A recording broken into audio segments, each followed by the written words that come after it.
Bom, é, bom dia, pessoal. Muito obrigada por estarem aqui na nossa sessão de hoje. Ahn, Agradeço aí, professor Gustavo Belling, pela moderação aqui do dia. Eu vou passar cada vídeo, então a gente passa o vídeo, 12 minutos de discussão por artigo, ao final dando tempo aí uma discussão mais geral. Tá legal? É, Roberta, de qual artigo? Oi, bom dia, Bom tudo bem? dia. Do Mega Eventos. Mega Eventos. Roberto, como você não enviou o vídeo, você vai apresentar ao vivo. É a ideia? Eu podia escolher, não é isso? Ah, não, é que no online a gente estava mais baseando no vídeo, mas se você pode apresentar ao vivo, a gente vai deixar a sua apresentação aqui para o final, pode ser? Aí a Claro, gente já passa o das meninas aqui, os vídeos das tá, meninas primeiro. tá bom, obrigado, viu? Beleza, então. Professor Gustavo, quer fazer uma abertura? Legal, obrigado, Ângela. Pessoal, bom dia a todos, sejam bem-vindos a essa sessão do SEMEAD. A gente tem artigos aí bastante interessantes para discussão. A gente agradece a participação, a submissão e o interesse de vocês em estarem aí na comunidade do SEMEAD, que cada vez mais se qualifica e se posiciona como um espaço muito rico, né, para a discussão das pesquisas em administração.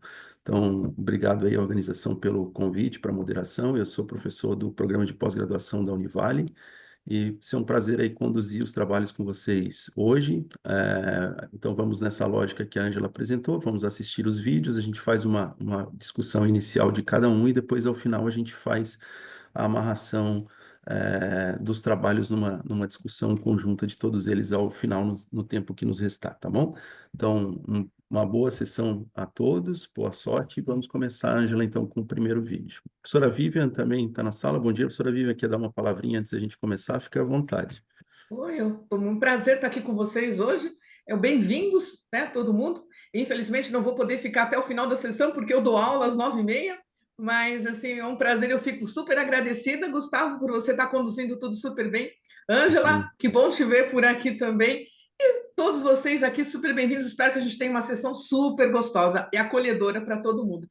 José Sarto, bem-vindo de novo também. É super bom te ver por aqui. Uau, bem-vindos. Legal, gente. Obrigado, professora. Ângela, quando quiseres. Beleza. Obrigada, professora. É, Pessoal, vou começar então aqui com o nosso primeiro vídeo. E vamos lá. Olá a todos, meu nome é Isabela e hoje eu vou apresentar esse artigo desenvolvido por mim, pela Fabíola e pelas professoras Cirlei e Marta. Esse artigo intitulado Responsabilidade Social Corporativa e Valor da Marca Baseada no Consumidor, uma revisão sistemática da literatura utilizando o protocolo SPAR 4 SLR. Introduzindo então a temática, a responsabilidade social corporativa tem emergido como um importante tópico na literatura, especialmente no contexto estratégico sendo implementado então pelas empresas, uma vez que as questões sociais e ambientais elas têm norteado as decisões dos consumidores. Então, a literatura tem apontado o impacto positivo, né, predominantemente positivo, da responsabilidade social corporativa no comportamento do consumidor, resultando, então, em avaliações favoráveis dos consumidores sobre as marcas que implementam essas atividades.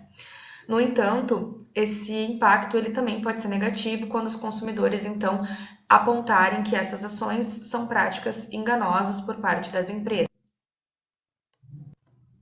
Então, a análise da implementação da responsabilidade social corporativa por parte das marcas tem sido um tópico de estudo emergente no campo do marketing, especialmente na relação entre as atividades de responsabilidade social corporativa e na experiência do consumidor.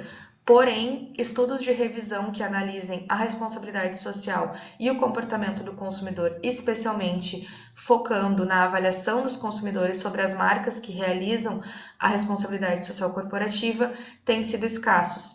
Então, essa foi a motivação para a condução desse estudo, que é uma revisão sistemática da literatura norteada pela seguinte questão de pesquisa: quais as relações existentes entre a responsabilidade social corporativa e o valor da marca baseado no consumidor?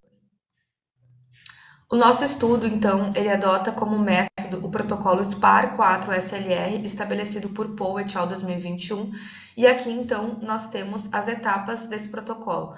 Primeiramente, então, a gente parte do planejamento do estudo, e aí, aqui nós definimos, então, como o tipo de fonte que nós iríamos buscar esses estudos, somente artigos publicados em journals. Selecionamos como bases para buscar esses estudos a Scopus e Web of Science e delimitamos, então, estudos publicados até o ano de 2023 e, posteriormente, nós delineamos a nossa string de busca. Inicialmente, encontramos 449 estudos. Aqui no segundo estágio, nós, a partir desses 449 estudos, sendo 179 publicados na Scopus e 270 no Web of Science, nós aplicamos os filtros de busca. Então, nós consideramos somente artigos de revisão escritos em inglês, publicados até 2023, removemos os artigos duplicados e aqueles que não obtinham o DOI, analisamos, então, a aderência temática desses estudos, e também analisamos somente os estudos publicados no primeiro e segundo quartil do CIMAGO Ranking, e nós organizamos esses estudos no Excel para fazer a análise. Então, a partir da aplicação desses filtros, nós chegamos a 39 estudos que compõem o nosso corpus textual. E a última etapa do protocolo é a avaliação desses estudos. Para isso, nós contamos com o Excel e alguns softwares como o GEF, Bibliometrics e o Iramutec. Entrando, então, na análise dos resultados, inicialmente a gente traz uma análise descritiva do corpus textual. Aqui, então, a gente consegue verificar que o corpus textual é composto por 39 estudos publicados em 30 periódicos.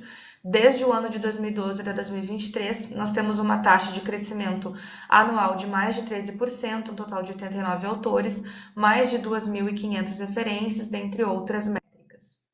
Entrando, então, na parte da distribuição anual do corpus textual, nós conseguimos verificar que de 2012 a 2017, a taxa de crescimento era de 28% e de 2018 a 2023 a taxa de crescimento foi de 72%, chegando a 21% em 2023. Então, nós conseguimos verificar que esse é um tópico relevante e em ascensão na literatura.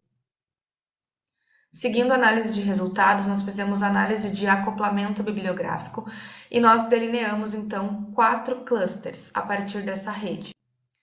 E aí, nós, no artigo, discutimos, então, cada um dos clusters, é composto por cada um desses artigos, e nós conseguimos analisar qual era a relação entre esses clusters e o que era discutido em cada um desses artigos. A partir disso, nós também fizemos uma análise de tipologia. Então, a gente tem aqui as classes, nós também tivemos 4 classes. Então, a literatura, ela discute, primeiramente, as dimensões da responsabilidade social corporativa e seus efeitos no valor da marca. Também discute as implicações práticas que a responsabilidade social corporativa pode trazer para as empresas em termos de estratégia. Também é discutido, então, as estratégias de responsabilidade social corporativa utilizadas pelas marcas e, por fim, os principais métodos empregados no corpus textual. Nós também identificamos, então, os principais métodos aplicados no corpus textual que compõe a nossa pesquisa.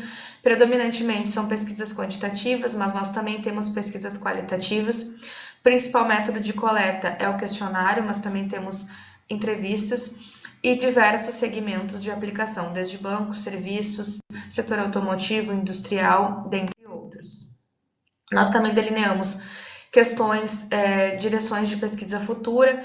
A partir da análise da tipologia, nós, então, delineamos 5 grandes temas. Então, desde questões atinentes à atitude do consumidor, aspectos culturais, personalidade do consumidor e resposta emocional do consumidor, até a atributos da marca e características sociodemográficas dos consumidores. As considerações finais, então, o nosso estudo, a partir da nossa revisão sistemática da literatura, nós conseguimos identificar que a literatura aponta que as atividades de responsabilidade social corporativa, elas resultam, então, em resultados, percepções, avaliações favoráveis dos consumidores em relação às marcas. Então, obtendo resultados positivos no comportamento do consumidor e na sua avaliação sobre as marcas que realizam responsabilidade social corporativa. Então, os nossos resultados são importantes para encorajar que as empresas, então, cada vez mais apostem na responsabilidade social corporativa como algo que pode trazer um retorno estratégico e não vejam apenas os investimentos em responsabilidade social corporativas como despesas, mas sim como um investimento que pode retornar, então, futuramente, percepções favoráveis dos consumidores sobre as marcas. E, por fim, o nosso estudo possui algumas limitações. Dentre elas, então, nossa busca foi limitada às bases da Scopus e da Web of Science, e nós apenas analisamos artigos de revisão publicados em inglês. Então, futuros estudos podem ampliar esse escopo, analisando, então, outras bases e também outros artigos, outros documentos, além de artigos, como capítulos, dentre outros, e também outras línguas, além da língua inglesa. É isso, muito obrigada. E as principais referências. Muito bem, gente. Obrigado, Ângela. Obrigado, Isabela, pelo teu vídeo. A gente vai começar, então, a discussão desse primeiro artigo. Antes de passar para os demais colegas, né, eu vou tomar a liberdade de passar para a Isabela primeiro, porque esse vídeo, em 8 minutos, a gente tem que falar muito rápido, né? Muitas vezes a gente acaba precisando escolher e deixar coisas importantes do artigo para trás. Eu li o trabalho da Isabela, é um trabalho muito interessante. Então, Isabela, se tu quiseres, né, 2, 3 minutinhos, tratar de algum tema que não tenha sido possível abordar no vídeo, que tu acha importante trazer para a discussão, ou se quiseres comentar um pouco sobre a tua pesquisa, fica à vontade, a gente começa contigo daí, tá? Obrigado. Perfeito. Acho que eu vou iniciar comentando um pouquinho sobre o processo de como surgiu esse artigo. Esse artigo, na realidade, surgiu na etapa de qualificação do meu projeto de dissertação. Agora eu já estou me encaminhando para as análises, se Deus quiser, para a defesa. E foi uma sugestão da banca fazer uma revisão, né? Tentar buscar na literatura o que já se tinha, porque a minha temática é a responsabilidade social corporativa e o valor da marca baseado no consumidor. Então, esse foi o fator motivador. A gente foi para a literatura e, como eu mencionei ali, a gente viu que ainda não existia exatamente uma revisão sistemática, né? Existiam alguns ensaios, alguns estudos assim mais bibliométricos, mas não algo que tivesse se aprofundado na literatura de fato. Para nossa surpresa, a gente encontrou ali bastante estudos, né? Uma base bem, assim, interessante, inicialmente, mais de 400 artigos. Mas quando a gente também vai analisar o que a gente vai adotar, a gente também precisa entender quais os critérios, enquanto pesquisador, enquanto autor, a gente vai adotar. E aí, a gente definiu ali os critérios, como eu apresentei no vídeo. E uma questão também muito importante foi a gente delimitar quais, de fato, eram os artigos que captavam a percepção do consumidor e porque outros artigos, por vezes, estavam verificando o valor da marca do ponto de vista financeiro, né? Então, isso foi uma questão importante também.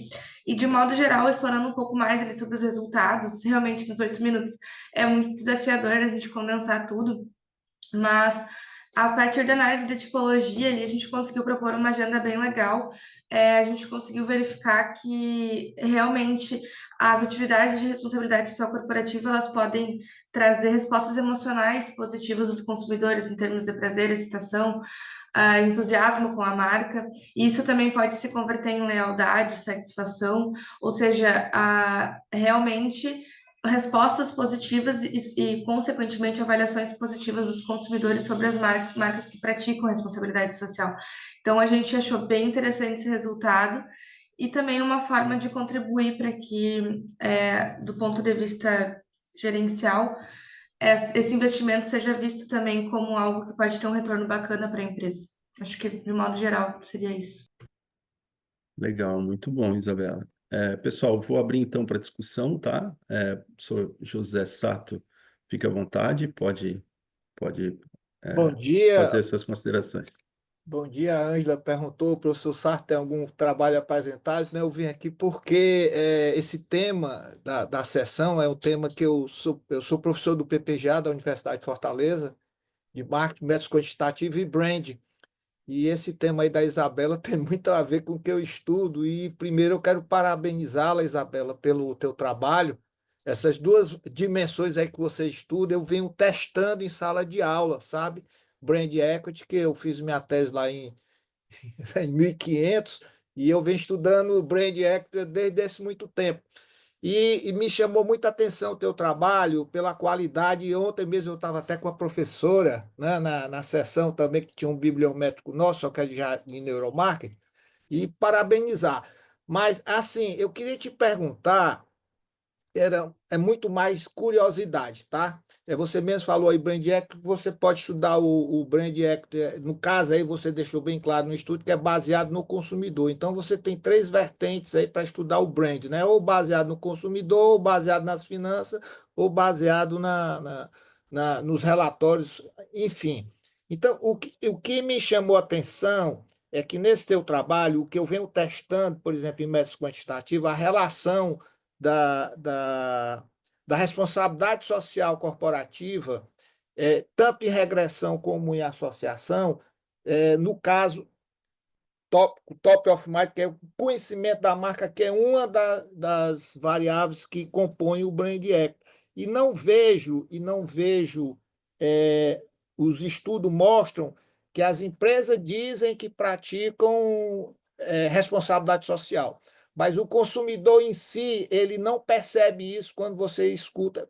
E são estudos ainda que eu estou fazendo, que já vou com alguns anos fazendo isso, não publiquei ainda, mas não venho encontrando, a partir do relatório do Euromonitor, a gente encontra várias marcas e tenta fazer essa associação. Efetivamente, eu vi aí, eu gostaria que, depois eu queria seu contato, para ver se você pode incluir na sua ferramenta de busca, acrescentar, né, mais uma dimensão, porque o Brand Equity é multidimensional, certo? Então, o conhecimento da marca, ele deve estar associado às associações, porque o Brand Equity é lealdade, é conhecimento, associações da marca, qualidade percebida, então ele é multidimensão. Então, se você isolar essa dimensão, que é conhecimento e associações da marca, ou top of mind, se você tem essas marcas, você pode, digamos, testar efetivamente se esses estudos têm essa relação. Então, era muito mais assim uma contribuição que eu queria te dar de curiosidade, porque você me ajudou já. Eu tinha essa sensação, mas não tinha essa pesquisa bibliométrica que eu sugiro que você publique imediatamente seu trabalho, viu? Parabéns. Obrigada. Obrigado pela oportunidade, professor Gustavo e Ângela. Imagina. Muito obrigada pelas palavras. Respondendo do final para o início, a gente tem sim pretensão da publicação e a gente até está buscando aí uma revista, enfim, a gente tem essa ideia, né, agora após o evento, trabalhar nisso. E muito bem colocado, né, essa questão da associação, do conhecimento da marca, e obrigada pela sugestão, e até lembrei só de fazer não quero tomar todo o tempo do debate, mas lembrei de fazer um outro adendo. A pesquisa da minha dissertação, ela é concentrada no setor de cosméticos especificamente, né? E aí, se a gente vai para os dados do Euromonitor, da ABPEC, enfim, a gente tem ali as empresas que alegam praticar a responsabilidade social, e é isso que eu estou me mergulhando também no meu trabalho. Então, agora, não mais somente na questão teórica, mas também na questão empírica, então, ou seja, ver se realmente os consumidores percebem a responsabilidade social e, mais ainda, se para eles isso faz alguma diferença ou não em termos de avaliação da marca, etc. Obrigada. Legal, muito bem, Isabela. Obrigado, professor Sato. Mais alguém quer fazer algum comentário? Gente, fiquem à vontade, ainda temos alguns minutinhos aí na discussão do artigo da Isabela. O artigo da Isabela foi, inclusive, indicado a prêmio, não foi, Isabela? Estou errado? Foi, né? Foi indicado Foi, a prêmio sim, na foi. área. Parabéns, muito legal esse tipo de indicação. Obrigada. E enquanto a gente vê se mais alguém quer se manifestar, vou fazendo alguns comentários. Assim, quando eu peguei os artigos da sessão, né? Eu vi, mais uma revisão sistemática de literatura, mais um bibliométrico. Por quê? Assim, a gente tem visto muita revisão sistemática de literatura ou artigo bibliométrico que discute, que apresenta um estado da arte, mas que diz ser um estado da arte, mas na verdade me mostra ali quem publica, em que journal publica, com que palavra-chave publica, quantas citações tem, e o artigo morre ali, entendeu?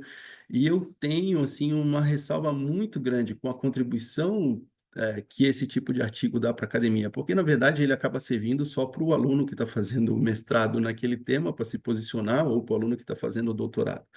E aí eu comecei a ler o teu artigo e falei, poxa, mas esse aqui já está começando diferente.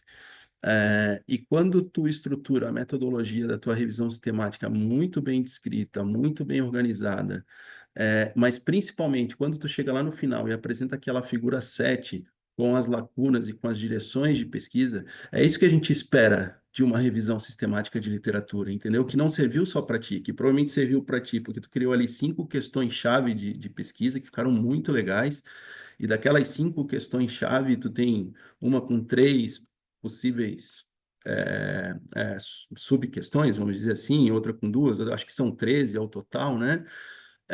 E aí eu olhei e falei, pô, isso aqui que a gente precisa quando a gente está falando de um artigo que seja uma revisão sistemática ou que seja um bibliométrico, que traga contribuição teórica em termos de lacuna de pesquisa, que serviu para ti num primeiro momento, que possivelmente tu fez alguma escolha de algumas dessas questões para trabalhar, mas que tu vai publicar e que alguém vai ler e vai dizer, poxa, esse é um caminho uma direção que eu posso seguir na minha pesquisa, né? Então, parabéns, assim, eu gostei bastante do teu artigo, eu acho que como sugestão para uma publicação final, ele está muito organizado.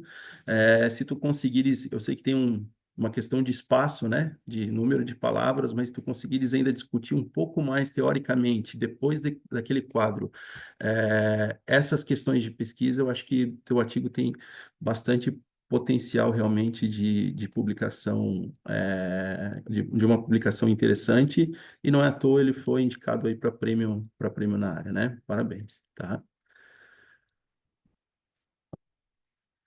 Gente, temos mais um tempinho ainda. Alguém quer fazer algum comentário adicional? Senão a gente...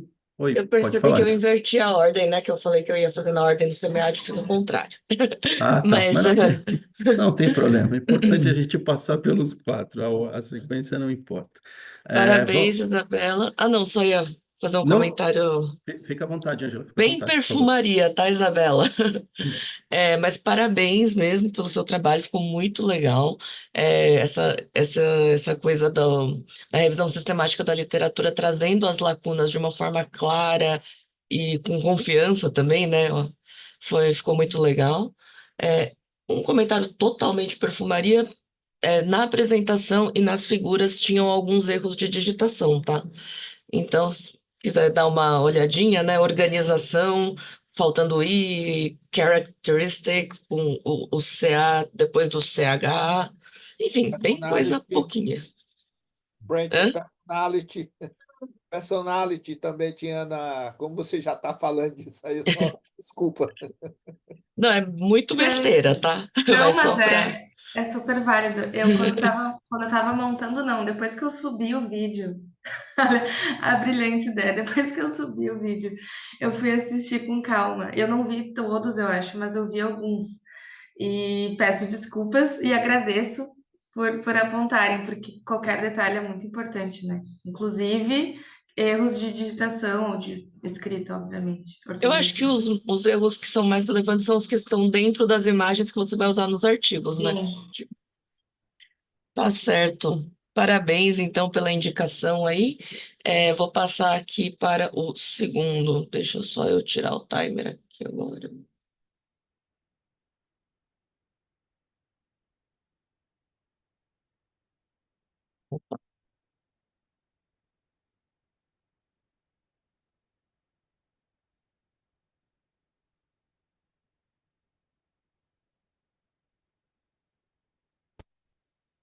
Podemos ir para marcas empregadoras?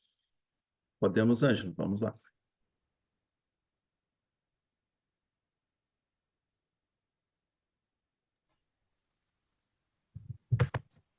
Olá, eu me chamo Nicole Brandão e eu, com o Carlos Marcelo Ardigó, Gustavo Belling e Matheus Carturani, somos autores do trabalho com o título de Marcas Empregadoras que Movimentam o Mundo, uma análise das estratégias de comunicação digital para o recrutamento de talentos em agente de carga. O objetivo geral do trabalho foi analisar as estratégias de comunicação do Employer Brand nos meios digitais aplicadas às empresas de agenciamento de carga para a captação de novos colaboradores. e tem como justificativa a constante procura por profissionais qualificados, a dificuldade na retenção de talentos e a dificuldade das empresas em alcançarem as expectativas impostas pelos candidatos. Alguns dos conceitos utilizados na fundamentação teórica é o employer brand, que tem o tema representa o conjunto de benefícios funcionais, econômicos e psicológicos proporcionados ao colaborador associados à imagem da empresa empregadora, normalmente de forma positiva, e para ajudar a medir o grau de atratividade dos colaboradores em relação às empresas, foi utilizado o EVP, ou Employee Value Proposition, proposição de valor ao empregado, que é o conjunto de elementos que definem o que uma organização oferece aos seus colaboradores em troca do seu talento. Com o passar dos anos, foram criados alguns modelos quanto às dimensões de EVP. O utilizado no trabalho para fazer essa análise foi um dos mais recentes, que tinham a maior quantidade de dimensões. E aqui tem algumas delas, que é atratividade do trabalho, carreira, equilíbrio entre vida pessoal e trabalho, e etc. Quanto às estratégias de marketing, os conceitos utilizados para a pesquisa foi o marketing inbound e outbound, sendo o outbound o marketing mais tradicional, que é feito de forma mais massiva, o inbound, que é um marketing mais segmentado, que busca incentivar o interesse dos consumidores. E aqui a gente, no quadro, também tem a Gray Zone, onde a gente não tem resultados relevantes quanto ao interesse dos consumidores. Também foi dividido as aplicações entre as atividades de front e back office, sendo front office as atividades de frente, que ficam mais expostas aos consumidores, e back office as atividades de apoio às atividades de frente, como planejamento e produção de conteúdo.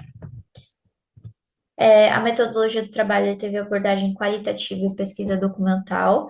A observação não participante de coleta de dados para coleta de dados da observação direta de eventos nos meios de site corporativo e perfis e publicações no LinkedIn e Instagram. E o instrumento de pesquisa foi o protocolo de registro documental.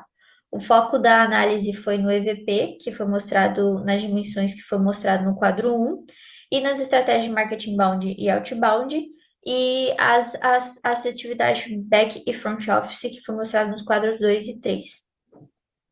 Foi utilizada uma escala de valores de 0 a 2, sendo 0 a ausência de evidências, 1 evidências moderadas e 2 evidências fortes. Antes de ir para os resultados, vou falar um pouco de como foi escolhidas as empresas. Foi utilizado um ranking das 50 maiores empresas de agentes de carga e das 50, comparando os valores de exportação e importação, foi escolhido as 10 maiores empresas em movimentação de carga. Essas empresas elas foram identificadas com letras e houve um sorteio de forma aleatória de qual empresa seria para cada letra, porque o objetivo não é comparar as empresas, e sim ver como elas se comunicam de forma geral. Observando o quadro, a gente pode ver que as principais dimensões comunicadas foi o significado de trabalho e o valor social. E aqui um pouco da exemplificação de como foi feita a captação e a análise das dimensões. E aqui a gente tem uma empresa que, por meio do site corporativo, ela usou bastante o layout do próprio site para demonstrar essa dimensão. E a outra empresa foi por meio do LinkedIn, de uma aba que é uma aba de dia a dia, que não é utilizada por todas as empresas normalmente. Quanto às ações de marketing, o marketing inbound a gente teve como resultados que os anúncios impressos não se convertem ao ambiente digital, e os e-mails diretos e call center têm evidências claras e moderadas. No marketing outbound, não teve evidência de marketing viral, podcast e RSS, e a mais evidenciada foi o marketing de conteúdo. Na Gray Zone, todas elas se referem ao ambiente digital, mas nenhuma delas foi usada de forma expressiva pelas empresas. Quanto às aplicações de marketing de front office e back office, a gente consegue ver claramente que as mais utilizadas foram de front office, mas não descarta a utilização das outras. E a principal utilizada pelo back office foram a produção audiovisual e a criação de conteúdo. E é claro que normalmente a que ia ficar mais evidenciada de front office, porque é a que é mais exposta aos consumidores. Quanto à análise integrada das dimensões de EVP, aqui a gente pode ver dentro do gráfico que as principais realmente foram o valor social e significado do trabalho. E quanto às estratégias de marketing, aqui somando todas, marketing inbound, outbound, gray zone, front office e back office. Entre front office e back office foi front office, e entre as estratégias de marketing, a principal foi o marketing outbound. Agora um pouco das considerações finais. Os resultados gerais foi que as empresas elas comunicam mais o bem-estar no ambiente de trabalho e o significado de trabalho, e as estratégias de marketing outbound e as atividades front office são as mais utilizadas. Quanto às limitações, se destaca o número das empresas, então a limitação do número alcançado de empresas. Existem muitas outras empresas, como eu mencionei até no ranking que a gente pegou, eram 50 empresas. E outra limitação seria o período de investigação e a subjetividade, já que foi analisado com base em uma única perspectiva. E quanto às pesquisas futuras, a gente indica ampliar o escopo de análise, podendo comparar grupos de porte diferentes, ou seja, pegar empresas de porte diferentes para fazer essa análise, ou até de outro segmento, e o uso de outras fontes de dados de coleta de dados, como gestores, colaboradores e potenciais interessados. Aqui tem algumas das referências utilizadas no trabalho, e eu gostaria de agradecer o interesse de todo mundo, e muito obrigada.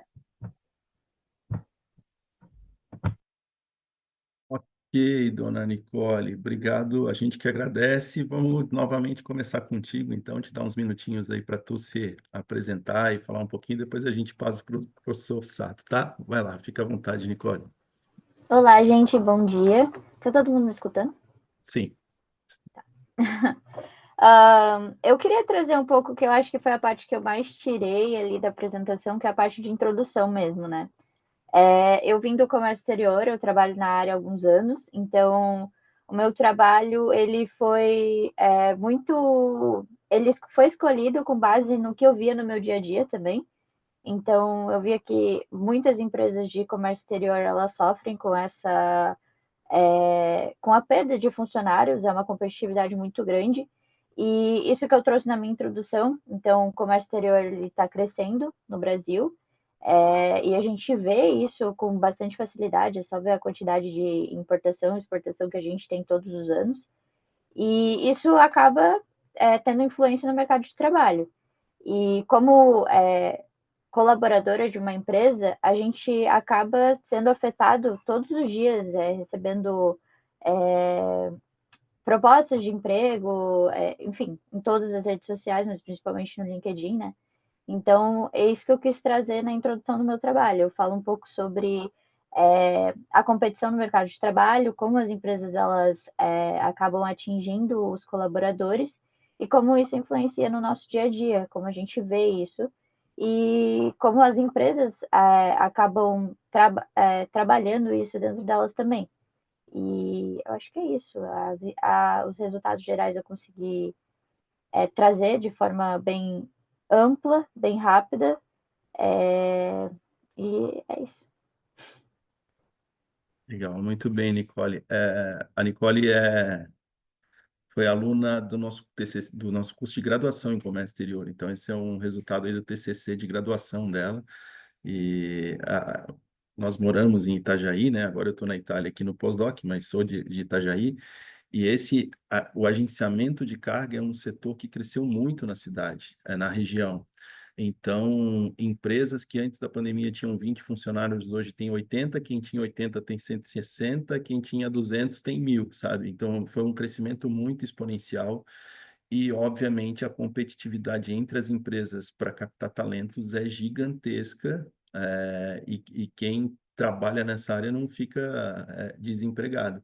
E as empresas têm inovado muito em estratégias de retenção e estratégias de marketing interno para os seus colaboradores. Então, é por isso aí o interesse da Nicole nessa temática, né? Até por vivenciar isso no dia a dia. Obrigado, Nicole. Vamos passar para o professor Sarto, então. À vontade, professor. Parabéns, Nicole, pelo teu trabalho. O professor Gustavo aí já antecipou algumas perguntas que eu ia fazer, né? Porque eu conheço bem aí Santa Catarina, gosto muito de sempre que posso disso aí. E aí então a minha pergunta era exatamente, eu vi aí que foi por acessibilidade a decisão do segmento. O professor justificou bem aí a questão do Itajaí, aí eu conheço bem a região, do Porto e tudo mais. Mas é assim, por que que eu entrei aqui também nessa, né? Eu estou orientando uma tese de Employer Branding na área de saneamento.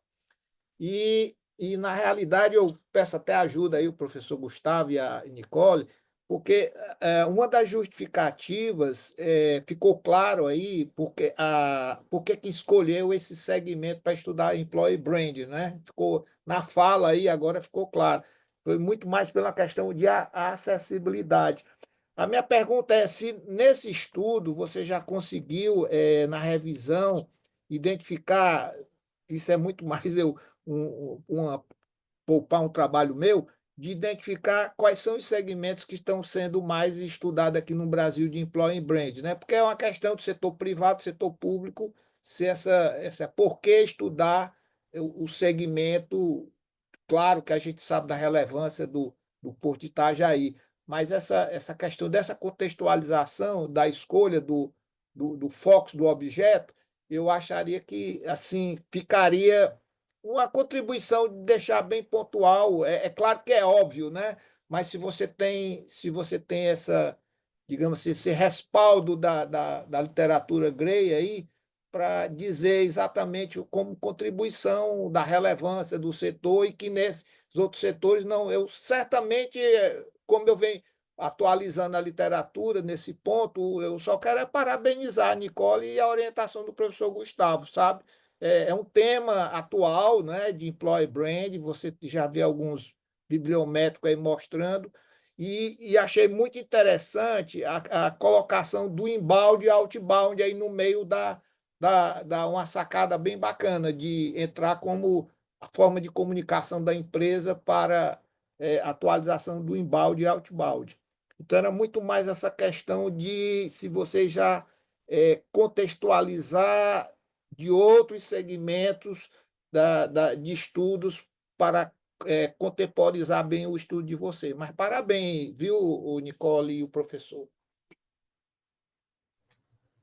Obrigado, professor. Até eu já passo para a Nicole só fazer algumas observações. A orientação da Nicole foi do professor Carlos Marcelo Ardigó, que é meu colega aqui no programa, né? E eu coordenava até agora, em 2024, esse curso de graduação aqui na Univale, me ausentei da coordenação para estar aqui no pós-doc, e aí depois da apresentação da Nicole no TCC, que foi na banca, que foi muito legal, a gente trabalhou no artigo e submeteu aí para o SEMEAD, mas a orientação é de um colega nosso aqui da Univale, professor Carlos Ardigó. Eu acho que assim, professor, é como o senhor falou, é óbvio, mas é óbvio para nós que conhecemos e que vimos aquele ambiente, aquele setor e vivenciamos isso, entendeu? Quem vai ler esse artigo e dizer se ele deve ou não ser publicado, ou entender a relevância dele, não tem essa informação. Então, nessa contextualização, mostrar essas informações é bem importante, porque sempre que a gente fala em escolha por acessibilidade, o cara foi onde era o mais fácil e isso aqui não vai ter a contribuição teórica que precisa, né? Não tem contribuição teórica porque, de fato, as empresas estão trabalhando nesse... Se a gente pegar aí rankings como o GPTW, etc., esse tipo de prêmios, essas empresas estão disputando entre si, assim, com investimento muito forte, né, nessa área e competindo com grandes empresas. Então, tem como melhorar essa justificativa, assim, o comentário do senhor é bem pertinente nesse sentido. Nicole, queres falar um pouquinho sobre as áreas, sobre os setores em que tu percebeu na tua revisão que o Employer Branding tem sido mais utilizado? Pode ficar à vontade, tá? Claro. Primeiro, muito obrigada pelas as suas contribuições. A gente traz um pouco também disso no trabalho, a questão do GPTW, que o Gustavo falou. Eu utilizei o GPTW como uma das minhas fontes para pesquisa. E sim, a gente está vendo um movimento bem grande Esse movimento ele começou recentemente nas empresas de comércio exterior aqui. Eu sei que tem alguns segmentos que já estão há bastante tempo, mas comércio exterior ele começou, eu acredito que façam assim uns 2, 3 anos que começou realmente as empresas elas tentarem comunicar essa questão mais de cultura organizacional aqui pelo menos na área. Quanto às minhas pesquisas, eu tive que usar bastante artigo de outros países, principalmente norte-americano e europeu, porque eu não consigo encontrar muitos artigos publicados aqui do Brasil mesmo. E quanto aos setores que eu achei bastante coisa de hotelaria, além de outros segmentos, mas muita coisa de hotelaria. Eu acredito que eu devo ter usado uns 3 artigos que falavam sobre hotelaria. E quanto ao marketing inbound e outbound também, quando eu estava no processo de escrever o artigo com o professor Ardigó, eu estava com bastante dificuldade de amarrar todas as informações que eu tinha pegado, porque eu tinha lido muitos artigos e eu não entendia exatamente o que utilizar como métrica para conseguir amarrar tudo que eu tinha pegado. Então a gente pensou que talvez seria legal a gente integrar mais coisas do marketing em si do que só a parte do EVP, que a gente já tinha visto alguns artigos que falavam especificamente do EVP e a gente quis trazer um pouco mais dessa questão do marketing para conseguir entregar um resultado um pouco mais acurado no final. Muito bem, Nicole. Pessoal, mais alguém tem alguma Eu só queria dar uns sugestão? parabéns, né? Assim, com o trabalho de um TCC, virar um artigo tão bonitinho, tão bem feito, eu até incentivo. Vamos continuar, Nicole. Temos Então, mestrados para isso, né? é isso aí, professora. A principal sugestão para a Nicole aqui nesse evento é segue, vai para o mestrado, porque tem esse caminho. Legal, a gente fica bem orgulhoso. Foi um trabalho que a gente começou a fazer na Univale alguns anos atrás, de incentivar que os TCCs já pudessem ser em formato publicáveis, como casos para ensino, artigo tecnológico, artigo científico, e a gente vem tendo essa participação dos alunos da graduação. Nicole, assim, não é tão simples estar aqui e aprovar um artigo, tá? É importante que tu saiba disso. A média é de 1 para 3, assim, então o que a professora está falando, de fato, é verdade, assim, toma isso como um incentivo aí para tua carreira e segue estudando, segue com o mestrado, que tu tem potencial para isso, tá? Com certeza, Eu, parabéns. eu ia falar bem isso. O artigo está extremamente didático, né, do ponto de vista de metodologia, de método, né? Ele está muito bem resolvido. Inclusive, até ia perguntar qual que foi a sua inspiração, né, para fazer esse método. E uma coisa que eu vejo muito, né, é na parte de limitação, às vezes você mesmo põe o seu artigo para baixo e não precisa, tá? Você falou assim, tem muito mais empresa. Sempre vai ter muito mais empresa, né? Então, limitação não é um lugar em que você fala, deixei de fazer isso.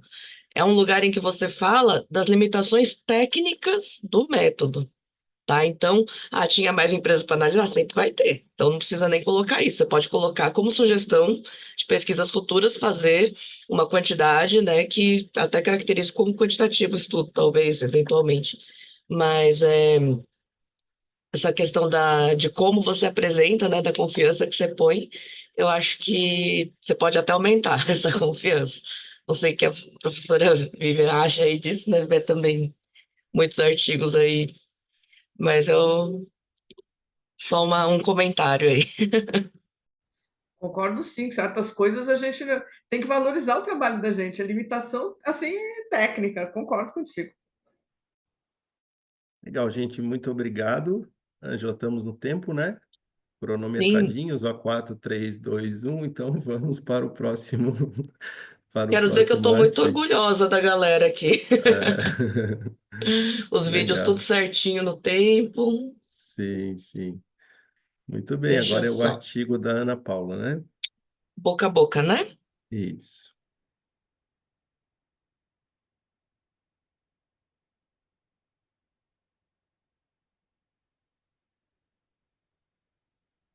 Todas. Eu me chamo Ana Paula e vou apresentar o estudo intitulado O conteúdo de marca no boca a boca online positivo no setor cultural, como engajamento influencia essa relação. Na era digital, A presença online é vital para marcas que desejam se conectar com seus consumidores.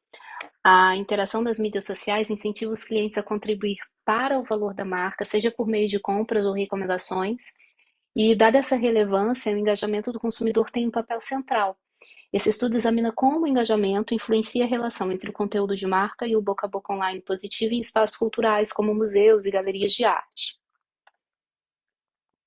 A pesquisa é justificada pela transformação no comportamento do consumidor no ambiente digital, que foi intensificada justamente depois da crise sanitária global que a gente teve de Covid-19. Marcas, especialmente em mercados emergentes, precisam entender como que o engajamento do consumidor nas redes sociais influencia as recomendações dos consumidores. Estudos mostram que um maior engajamento está associado a maiores receitas e recomendações de clientes. No entanto, no contexto cultural brasileiro, há uma lacuna na compreensão sobre como o engajamento afeta o boca a boca online positivo em indústrias criativas. E é isso que esse estudo busca explorar. O objetivo do estudo é investigar como o conteúdo gerado pela marca influencia o boca a boca online positivo, mediado pelas 3 dimensões do engajamento do consumidor: cognitivo, emocional e comportamental. A gente usou a teoria de usos e gratificações para entender como diferentes tipos de conteúdo, informativo, de entretenimento, de incentivos, impactam essas dimensões de engajamento e, consequentemente, as recomendações positivas dos consumidores no ambiente digital. O modelo ele foi desenvolvido com base em pesquisas anteriores que exploram o engajamento do consumidor em redes sociais e integrou 3 tipos de conteúdo. Esse conteúdo tido como informativo, ou de entretenimento, ou de incentivos. E as 3 dimensões do engajamento: cognitivo, emocional e comportamental. As relações testadas no modelo foram fundamentadas em estudos anteriores que indicavam como que esses tipos de conteúdo influenciam o engajamento e, por sua vez, o boca a boca online positivo. Porém, já adiantando parte do resultado que a gente vai apresentar adiante, um segundo modelo simplificado foi proposto porque, no modelo completo, algumas variáveis, como o engajamento cognitivo e o conteúdo de incentivos, não apresentaram significância estatística. O objetivo desse modelo simplificado foi aumentar a parcimônia, mantendo o poder explicativo com menos variáveis e focando nas dimensões emocionais e comportamentais que se mostraram mais relevantes. Aí, ao lado, já na tabela 1, as hipóteses contemplam os 2 modelos testados, tanto o modelo completo quanto simplificado. No modelo completo, todas as hipóteses foram consideradas abrangendo as 3 dimensões do engajamento para os 3 tipos de conteúdo. Já no modelo simplificado, apenas as hipóteses que mostraram significativas foram mantidas, excluindo principalmente o engajamento cognitivo e o conteúdo de incentivos que não demonstraram relevância estatística no primeiro modelo. A pesquisa ela foi conduzida com uma abordagem quantitativa. A gente utilizou um questionário online auto-administrado para coletar dados de usuários de mídias sociais que interagem com conteúdos de espaços culturais como museus e galerias de arte. Foram analisadas 3 variáveis de conteúdo, o informativo, entretenimento e incentivos, com 3 dimensões de engajamento: cognitivo, emocional e comportamental. E a variável resposta foi o boca a boca online positivo desse consumidor.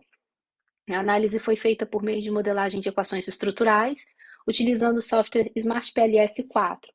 O objetivo foi testar as hipóteses e identificar os efeitos diretos e indiretos das variáveis no boca a boca online positivo. Após a validação do modelo de medição e estrutural, os resultados indicaram que todos os valores estavam dentro dos critérios adequados de confiabilidade e validade. Tanto consistência interna quanto a validade discriminante convergente foram confirmadas, permitindo que o modelo seguisse para a análise das relações entre as variáveis. Com isso, foi possível continuar as análises, já que o modelo apresentava a robustez necessária. Aqui estão os resultados principais do modelo completo. Nesse modelo inicial, a gente observa que o conteúdo informativo e de entretenimento tem um impacto significativo no boca a boca online positivo, mas quando mediado pelas dimensões emocional e comportal de engajamento. Curiosamente, o engajamento cognitivo não apresentou significância estatística, assim como o conteúdo de incentivos, que foi menos eficaz do que esperado. No caso do engajamento emocional, seu efeito foi especialmente forte, destacando a importância de apelos emocionais no conteúdo digital para gerar recomendações positivas. Esse resultado ele é consistente com a literatura, que sugere que conteúdos que evocam emoções são mais fortes, mais eficazes na geração de boca a boca online positivo. Em destaque também os efeitos diretos dos conteúdos de informativo, de entretenimento e de incentivos no boca a boca online positivo também não apresentaram significância estatística. Já aqui nessa tabela 5 a gente vê a significância dos efeitos diretos e indiretos, e novamente, né? ah, Alguns conteúdos, quando passam pelo engajamento cognitivo, não apresentam significância estatística, e o conteúdo de incentivos, de forma geral, ele não é significante. Então, por conta desses resultados no primeiro modelo, a gente decidiu rodar um modelo mais parcimonioso, mantendo apenas as variáveis que se mostraram estatisticamente significantes.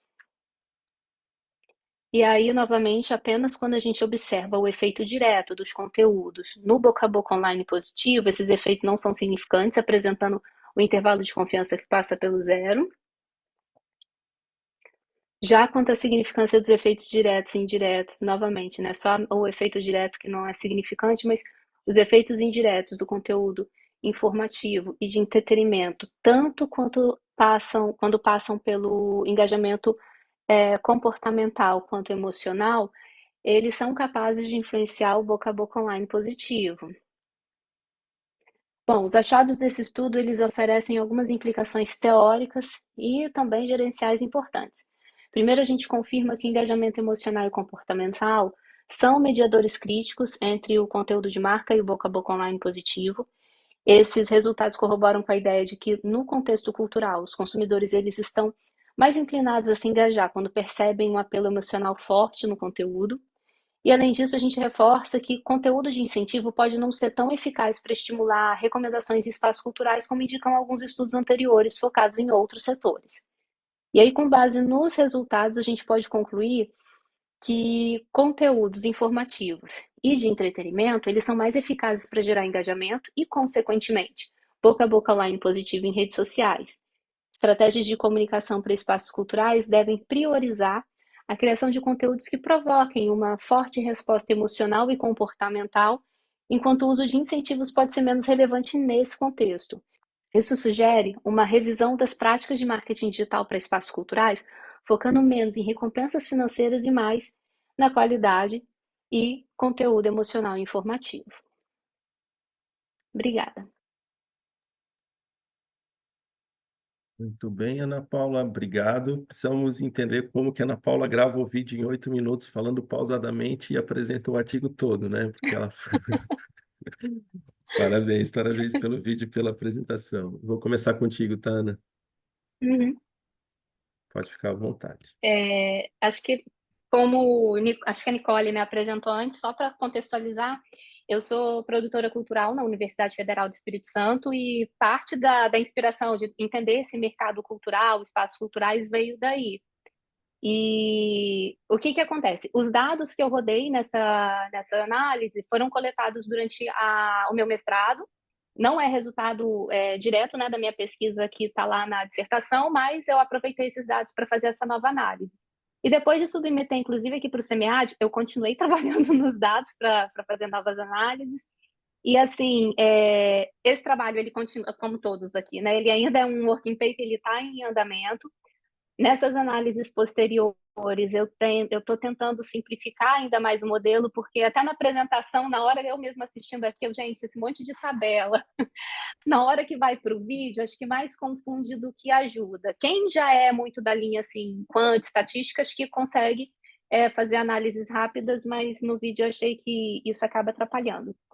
Esse trabalho passou pela sessão Sapiens, a professora Vivian, inclusive, estava com a gente, já fez contribuições bem bacanas de como que eu poderia evoluir. E parte dessa análise é o trabalho que eu vou dar seguimento agora no doutorado. A intenção é que eu comece a trabalhar com machine learning para poder interagir fazer experimentos direto nas redes sociais, interagindo com esses consumidores, para aprofundar um pouquinho mais nesse entendimento. Mas o que está aí no trabalho, o que tem reforçado é muito isso, que esses tipos de conteúdo, principalmente o conteúdo de entretenimento, nesse contexto brasileiro, de mercado cultural, ele acaba sendo mais eficaz para poder gerar engajamento do consumidor, né, principalmente nessa dimensão afetiva, emocional que a gente fala, para gerar um boca a boca online positivo. Acho que é isso. Muito bem, Ana. Sorsato, quer fazer algum comentário? Fica à vontade, professor. Ana Paula, parabéns aí pelo trabalho, pela coragem, né? Trabalhar com modelagem de equação estrutural. Na realidade, é muito mais uma curiosidade, tá, Ana Paula? Eu venho mexendo com isso, e aí é muito mais uma pergunta, porque existem os artigos aí que apoiam, e eu digo assim, a gente vem conversando, sempre que eu estou aí no CMEAD e converso aí com o pessoal, por que usar o PLS ou não usar o PLS, né? Então tem uma questãozinha de igrejinha aí que da variância e da covariância. E aí, na realidade, eu queria fazer como é que você. Porque eu vi, achei muito interessante. O teu trabalho é desafiador, porque você colocou dois modelos, né? E fez a parcimônia de um modelo. Só que lá atrás, quando a gente aprendeu isso no LISREL ou lá no AMOS, você está trabalhando com dois modelos concorrentes. E agora, mais recentemente, o PLS ele só ia até o 3.0 e no 4.0 ele começou a trazer o AMOS dentro, assim, entre aspas, dentro do próprio PLS. Só que a minha pergunta é, por que você não rodou esse modelo concorrente dentro do AMOS? Então, professor, na verdade, o que eu estou fazendo agora, eu já recebi algumas críticas, inclusive de editores de revista. Existe, dependendo de para onde a gente submete, tem essa questão de rodar ou não PLS. Essas novas abordagens que eu estou tentando agora, eu estou saindo do PLS e comecei a rodar, ainda não sei se é assim que a gente vai seguir, CB, usando o Jamov. Jamov. Mas a gente ainda está analisando, ver como que vai seguir. Mas... Na realidade, você tem a base de dados, né? O importante Sim. é ter a base de dados, você tem um modelo. E como a gente sabe que para publicar nessas, você mesmo já sentiu essa dificuldade, quando você vai, por que que os editores dos journals, eles fazem muita crítica do PLS na área do marketing lá para essa questão. E aí, como você fez essa parcimônia no ambos, eu acho que você vai ter... assim, eu sou fã do PLS, que ele é muito mais simples, mais estruturado, os outputs dele são fantásticos, que você escreve facilmente. O ambos ele requer que a gente coloque um pouco mais de mão na massa, né, para montar as coisas. Mas era importante, porque como você está trabalhando com modelos concorrentes, para você ver essa diferença realmente dessa eliminação. Eu acho que, como você pretende publicar, vá logo para cima do ambos, porque senão você vai ter dois trabalhos. Né? É só uma sugestão. Porque quando eu vi assim, ela já está no PLS4, porque o PLS4 já traz digamos assim, uma tentativa do Amos dentro dele, né? Mas aqueles quadros que lá mede o RSMA para dizer que se aquele modelo realmente melhorou, que você vai fazer uma diferença em um entre o outro, é melhor você, assim, claro que você é o pesquisador, mas eu acho que você vai encontrar mais facilidade para publicação, tá? Por isso é que eu Sim. perguntei como você tomou a decisão aí do... E aí, como você está em Vitória, eu acho que você deve conhecer o professor Emerson, né, da FUCAP. Por nome. O Acho que, Emerson inclusive, ele tem alguns trabalhos que o professor...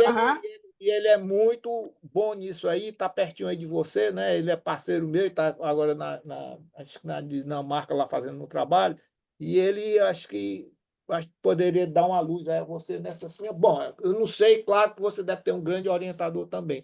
Mas é bom você olhar essa questão aí, porque para facilitar teu caminho, tá? Era só uma contribuição. Obrigado. Sim, e muito obrigada, professor. Faz todo sentido. Eu vou procurar. Eu acho que eu nunca rodei Emos antes, mas vou pesquisar direitinho, aprender a mexer na ferramenta e vou fazer análise lá sim. Obrigada. Eu digo assim que software é igual a carro, né? Todos passam a ré, só que é para o lado direito, outra para o lado esquerdo, a primeira é para lá, a segunda é para lá, mas porque na questão da covariância, o pessoal vai, por que está usando o PLS? Né? Aí fazem questão, quando você roda no ambos, eles nunca questionam que o modelo é reflexivo ou formativo. Aí quando você vai para o PLS, por que você não botou que é reflexivo e formativo? Então, essas questões você pode evitar aí porque você tem um trabalho aí de muito potencial, né? Desculpe mais uma vez, é porque os temas aqui têm muito a mim, professor Gustavo. Desculpe aí. Imagina, professor, essa é a ideia do evento, que a gente possa contribuir com todos os trabalhos da melhor maneira possível, né? Quando eu li teu trabalho, assisti teu vídeo, eu não pude deixar de relacionar com o contexto empírico que eu estou vivendo aqui, né? Eu estou desde agosto na Itália, vou ficar até agosto do ano que vem, aqui no pós-doc, e indústria criativa aqui, museu, galeria de arte e cinema, é o que não falta, né? Assim, eu estou numa cidade que chama Pavia, pertinho de Milão aqui, então se tu entra num site para olhar quantas exposições de arte tem no final de semana, é uma lista gigantesca. Mas é muito interessante que, assim, ó, é, nós estamos no Brasil muito mais avançados em termos de geração de conteúdo para as redes sociais do que aqui para esse tipo de serviço. É impressionante a falta que a gente é acostumado com esse tipo de conteúdo no Brasil. Pega o celular e acha que vai resolver tudo e aqui não encontra nada, entende? É muito diferente mesmo. A gente está muito à frente em termos de geração de conteúdo dos nossos espaços. A gente acaba, assim, às vezes tu acha um perfil de estragando um lugar que, meu, meses que não é atualizado, sabe? Então, a nossa capacidade de geração de conteúdo e de engajamento foi uma coisa que eu senti muito diferente aqui, embora aqui tenha um aparelho de indústria criativa muito maior em alguns aspectos do que a gente tenha no Brasil, né? Isso aí até, pô, suscita alguma possibilidade de um cross-cultural no futuro, de fazer comparações, porque, Sim. né, tentar mostrar realidades diferentes de como que elas divergem. A respeito do teu artigo, Ana, assim, não sei se as contribuições da Seção Sapiens foram nesse sentido, e o evento é bom, mas às vezes também a gente tem direção para um lado, direção para o outro, e tu vai ter que escolher qual caminho seguir. Assim, eu não vou atender o que ninguém falou e vou seguir o meu artigo como ele está, que é melhor, né? Mas assim, ó, o que que eu senti falta ainda, que eu acho que tu podes aprimorar para uma versão final do teu artigo? Quando tu fala que aqui no vídeo ficou muito nas tabelas e na apresentação dos resultados, não é diferente na leitura, tá? É porque, assim, o teu artigo eu consigo ver que ele tem um rigor metodológico muito legal, ele está muito bem estruturado, dá para ver que tu tem uma pesquisa consistente, só que quando eu termino de ler a parte de apresentação dos resultados, a sensação que vem é assim, poxa, faltou um pouco agora da discussão da Ana em relação à teoria. O que que isso aqui representa? O que que esses resultados, essas confirmações ou não de hipóteses representam para a teoria? Então, assim, como que a gente faz isso num estudo quant? Normalmente, os estudos quantes, eles têm uma sessão de apresentação dos resultados e depois um capítulo de discussão dos resultados, né? Quando é quali, a gente já vai apresentando e discutindo junto. Eu não sei qual é o melhor caminho, eu acho que sim, tens que entender, até de acordo com o escopo da revista que tu vai submeter, como que a revista trabalha isso, seja discutindo enquanto apresenta, ou seja apresentar da forma que está, mas depois criar um tópico de discussão dos resultados antes das considerações finais, inclusive aquelas implicações teóricas que tu traz lá na conclusão, já trazer um pouco dessa discussão inicialmente, sabe? Porque, assim, mesmo ali na tua conclusão, nas implicações teóricas, pode ver que tu não está trazendo a teoria para discutir. Então, eu acho que isso ainda é o ganho que tu pode ter no teu artigo, né, para uma submissão numa versão final aí para um journal. Ele está muito bem estruturado, o tema é muito interessante.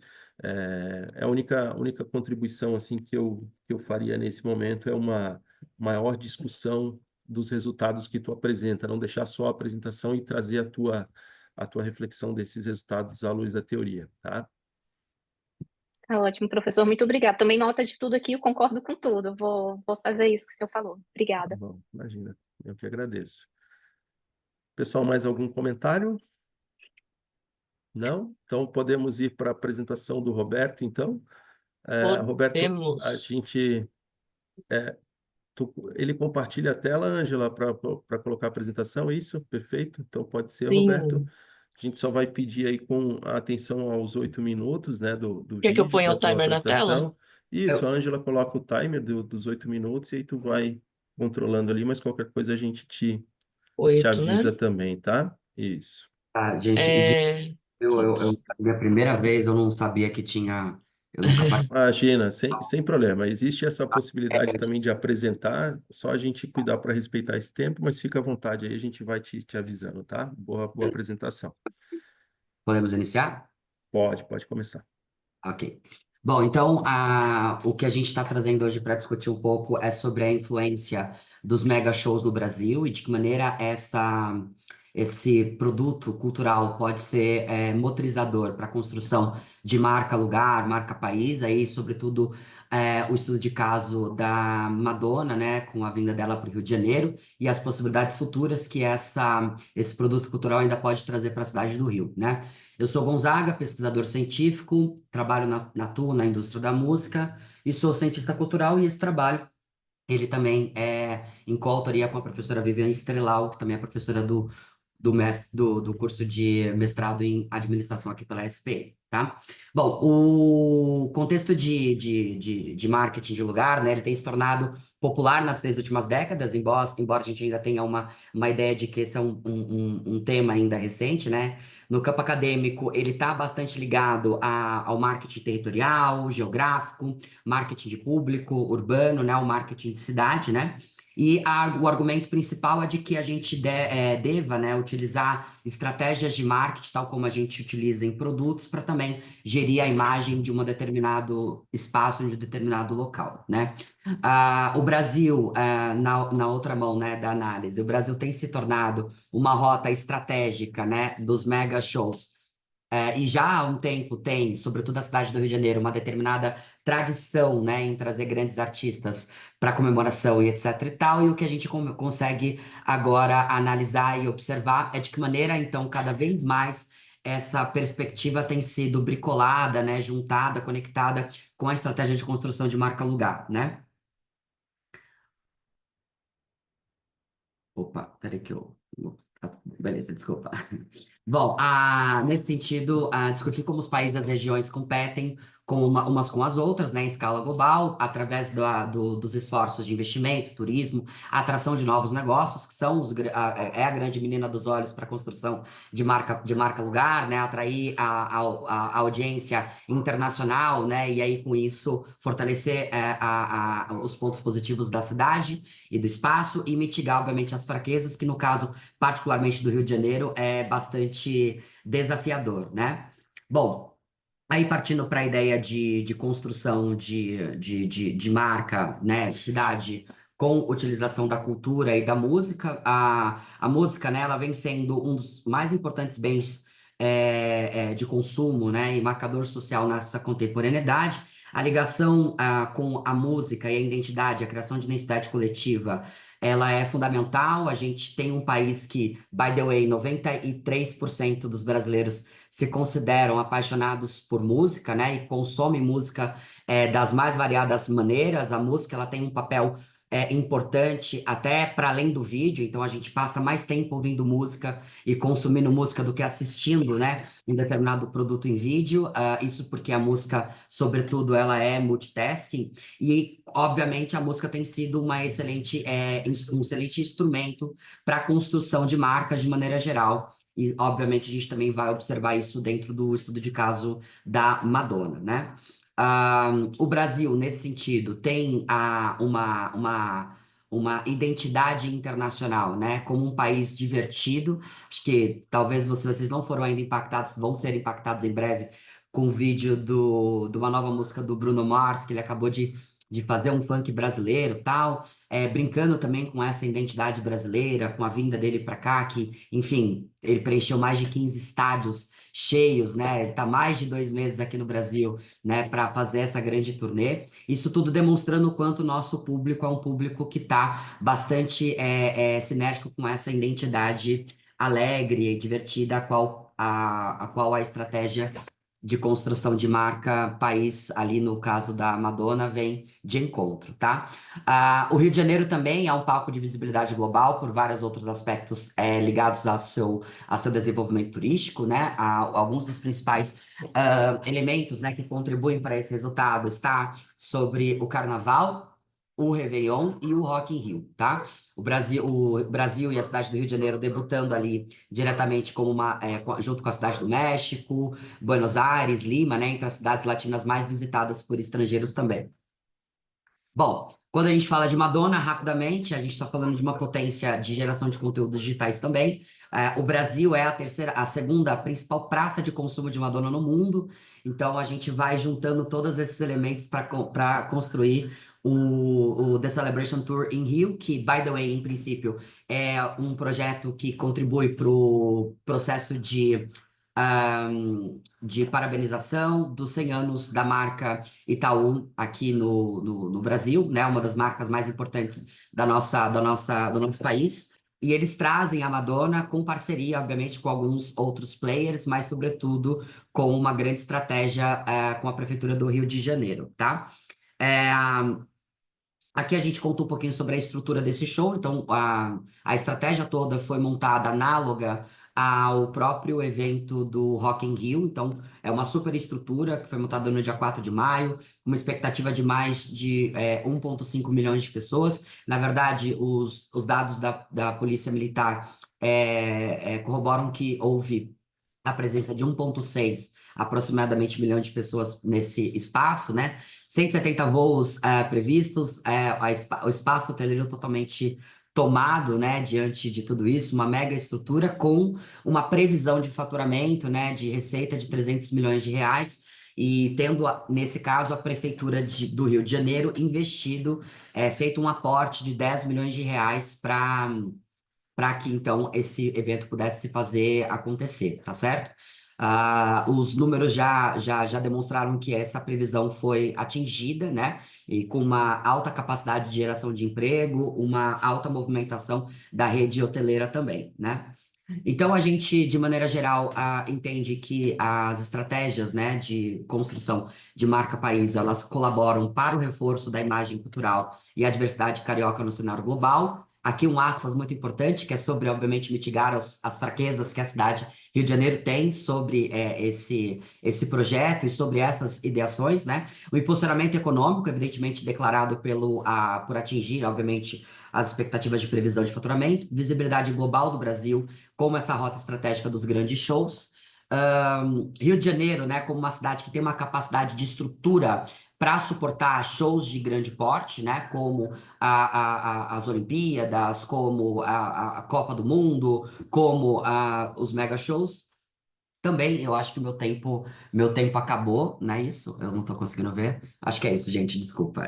O tempo é muito curto, perdão. Desculpa, pode encerrar que ainda tem uns 30 segundos aí, fica à vontade. Pode encerrar, Então, Roberto, tá? Sem então, problema. o que a Tá no gente consegue finalzinho já, termina. O que a gente consegue, então, perceber é que é uma estratégia que, inclusive, vai continuar. A Prefeitura do Rio de Janeiro já anunciou que no próximo ano pretende trazer uma nova grande artista para a praia de Copacabana, né? Eles estão estudando, né, quais vão ser esses artistas e talentos. E acho que agora eu posso ficar aberto para possíveis perguntas, enfim, eu acho que a gente pode trocar dessa forma para não extravasar o tempo que a gente tem disponível. Obrigado. Legal, Roberto, muito bem. Obrigado aí pela tua apresentação. Gente, quem quer começar? Vamos lá. Sou Sato. Queres fazer algum comentário? Fica à vontade, meu querido. Só, parabéns ao Roberto, que é um tema relevante também, mas place brand também é algo que eu também estudo, e trazer essa conotação aí que o Brasil ser o fã, né, dentro da colocação desse ranking, foi bastante interessante esse ranking aí do Journal of Place Brand, um caminho para você colocar o seu trabalho, viu? Parabéns, Roberto. Obrigado. Tudo bem, gente. Esse é um caso bem interessante, né? A estrutura em si que foi criada, que foi montada, como a cidade ficou para esse mega evento, é um caso muito interessante. Roberto, vou dar algumas, assim, pequenas sugestões, tá? No teu artigo, possivelmente seja a intenção de vocês submeterem também para alguma revista, para continuar trabalhando aí na melhoria do artigo. Eu acho que carece um pouco de uma atualização da fundamentação teórica, principalmente não nos conceitos mais chave, assim, eh, que tudo bem, esses não mudam, mas falando especificamente do tema de grandes festivais, eu acho que uma atualização aí de artigos publicados nos últimos anos em journals de ponta a respeito do tema, eu acho que tu consegue dar uma grande consistência no teu estudo, e aí ao final, né, quando tu apresenta as tuas considerações finais, fazer a correlação dessas considerações finais com o que tu encontrou nesses journals de evidência. Eu acho que essa amarração entre fundamentação teórica e considerações finais e conclusões, eu acho que ela é importante, mas com uma fundamentação mais atualizada naquilo que é mais específico do tema, tá? Eu acho que é uma melhoria que tu poderias pensar em fazer. E uma outra é uma descrição um pouquinho mais detalhada do corpus da pesquisa lá na metodologia. O que é o corpus da pesquisa? Eu vi que tu colocou vocês coletaram entrevistas, reportagens, vídeos, etc. Mas quanto mais evidente tu deixar e quanto melhor descrito tu deixar a quantidade de material que tu coletou e quais foram esses materiais, mais dá credibilidade para o teu estudo, para a tua pesquisa, e tantas horas de vídeo, tais vídeos que estão listados no link tal, com tantas horas de entrevista, com tantos materiais de leitura de dados secundários, sabe? Deixar esse corpus da pesquisa mais detalhado, ele só traz mais validade e confiabilidade para a tua pesquisa. Eu acho que é uma outra sugestão de melhoria que eu te faria nesse momento, tá? Acho que é um tema bem relevante, bem atual. Parabéns aí pela escolha, parabéns à professora Vivian também pelo trabalho e desejo aí sucesso nas próximas etapas para ti, tá? Obrigado, querido. Mais alguém, gente, quer fazer algum comentário? Temos algum tempinho ainda? Eu só queria comentar que eu gostei muito do trabalho da apresentação, achei super dinâmico, os slides também muito lindos. Parabéns, Roberto, pelo trabalho. E interessante também a gente verificar, né, com esse prisma o evento, porque quando o evento ocorreu, tem um bombardeio nas redes sociais, etc., mas a gente conseguir parar e olhar, né, esses dados eu acho muito interessante. Então, parabéns. Obrigado, gente. Obrigado Uma pela. colocação bem, bem pertinente da Isabela, né? Porque quantas vezes a gente ouviu dizer, mas a prefeitura do Rio gastou tantos milhões com a... Sim, mas olha o quão maior que isso pode ser, né? É bem, bem pontuado, Isabela. Acho que a Ana queria falar também, né, Ana? Fica à vontade. Ia ser a mesma coisa da Tá. Isabela, mas só para reforçar, porque realmente a apresentação está belíssima. Eu sou uma pessoa extremamente visual e eu senti falta de ter feito isso no meu. Eu acho que isso que ele fez, provavelmente, eu não li o trabalho, perdão, não li seu artigo, mas provavelmente deve estar refletido no texto, porque quando a gente consegue ter essa organização visual, fica até mais fácil de elaborar as ideias, de desenvolver, e a apresentação está belíssima, aprende do início ao fim, parabéns. Obrigado, Ana. Eu agradeço as contribuições de vocês, pessoal. Obrigado. Legal, muito bem. O pessoal da SPM é fera nisso, né? É. Sabe colocar isso muito bem sempre. Imagem é tudo, né? Oi, não entendi, desculpa. Né? Sim. Legal, gente. Mais alguém quer fazer algum comentário final? Estamos encaminhando aí já para os últimos minutos da nossa sessão. Se alguém quiser fazer uso da palavra, fique à vontade. Só, professor Gustavo, e agradecer a Ângela, né, a generosidade de vocês deixarem eu participar tão efetivamente Imagina, do trabalho e parabenizar a esses jovens aí, pesquisadores, a Nicole, o Roberto, Isabela, a Ana Paula aí na sua coragem aí desse modelo concorrente e tutti bene. Um abraço. Grazie, professor.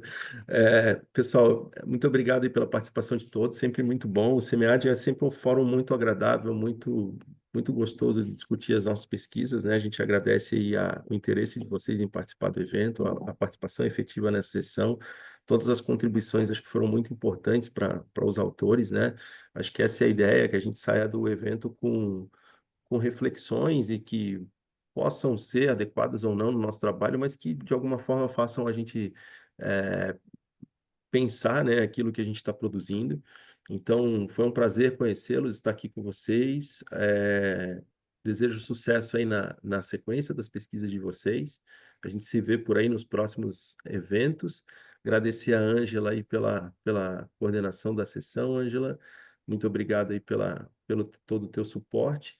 E um bom restinho de evento para vocês. Ainda temos algumas atividades hoje, né? Aproveitem aí os momentos finais do SEMEAD, tá bom? Muito obrigado, gente. Muito obrigada, pessoal. Queria agradecer aí os professores por muitos comentários, né? A sessão Sessão com dois moderadores como é que se diz? Acho que é um privilégio aqui, que a gente não tem sempre. Então, muito obrigada pelo esmero aí que foi dispensado na leitura dos artigos, né, nos comentários, nas contribuições. Obrigada aos pesquisadores. Comentário à parte, realmente, Ana Paula, sua apresentação foi fenomenal. Eu gostei muito como foi possível uma pessoa transformar tabelas em uma coisa super didática. Eu achei aquilo impressionante. Roberto, sua apresentação é linda, né? Bem cara da Vivian. Obrigado.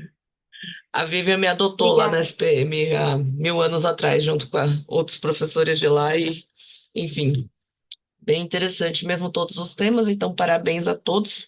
Muito obrigada a contribuição de todos e um ótimo resto de evento aí. Muito obrigada e até mais, né? Tchau, Beijo, tchau, gente. gente. Até Tchau, mais. Obrigada, tchau. tchau, tchau. Tchau, tchau. Ah, pessoal, desculpa, tem uma coisa ainda. Avaliação da sessão. Oi, Isso, Ângela. esqueci de Ah, avaliação da Geralmente o link sessão. também fica disponível em alguma página. Fica aqui na própria. Deixa eu pegar aqui. Embaixo tem um botãozinho. Pronto.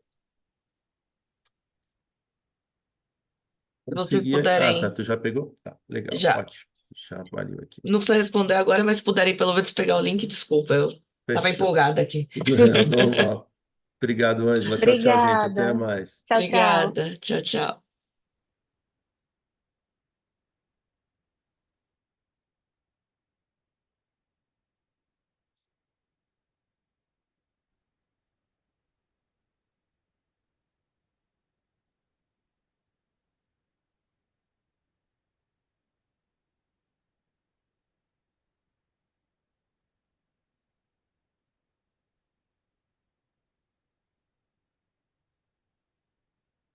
Tchau, tchau, professor Sarto. Muito obrigada.